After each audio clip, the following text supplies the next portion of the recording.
Fiurnary and Drimnin are on the Morvern Peninsula, which is part of the Western Highlands of Scotland. They're a bit of a hideaway destination, not least because much of the road to get there is predominantly a single track.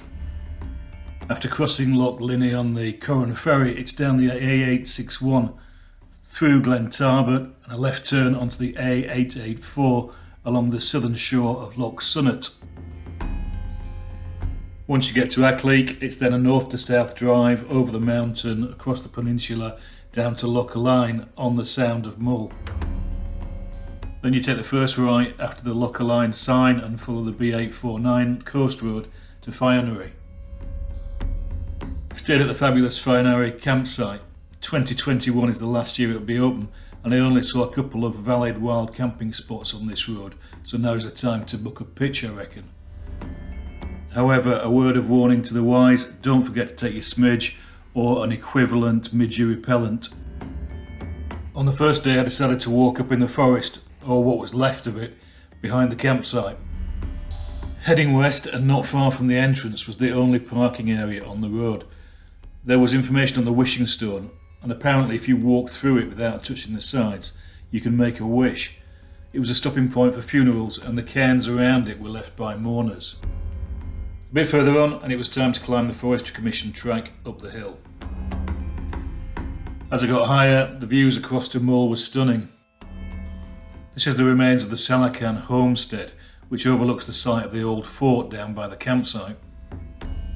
Obviously not in full flow here, but this stream would presumably have supplied the fort with fresh water. Some serious logging action going on, which I suppose has the benefit of giving a better view. Although walking was more pleasant where the trees were still vertical. If you want to extend your walk to Loch Line, then just take a left here. However, as I wanted to explore the shoreline in the afternoon, I took the trail down the hill.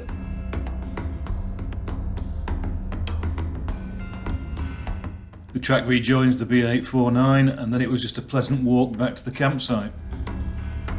There's very little traffic on this road, so walking isn't a case of constantly diving into the hedgerow to get out of the way of speeding cars.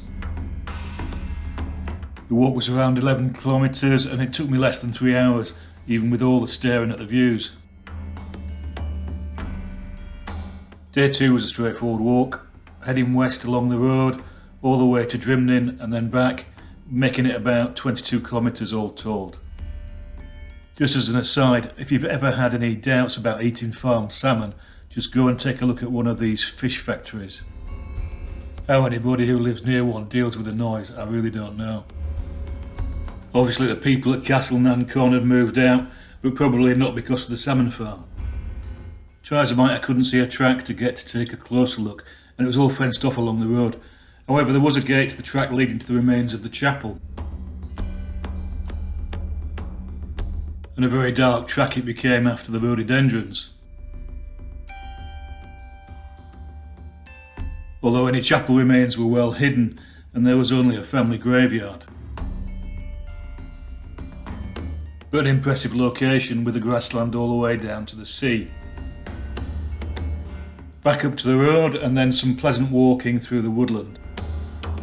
This postbox notice made me smile. A later collection is made from Oban Sorting Office. Oh goody.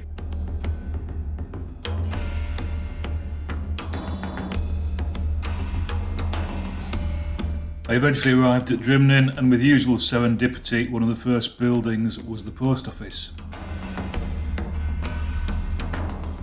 Unfortunately the track to St Fintan's Church was blocked, so I decided to continue on to the end of the road and the slipway, passing the entrance to the Drimnin estate and the distillery.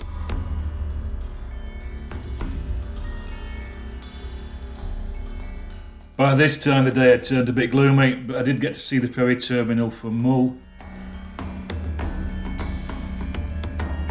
And I will definitely be back at the end of the summer to do the walk to Dorlin and see the Isles of Oronsay and Carna.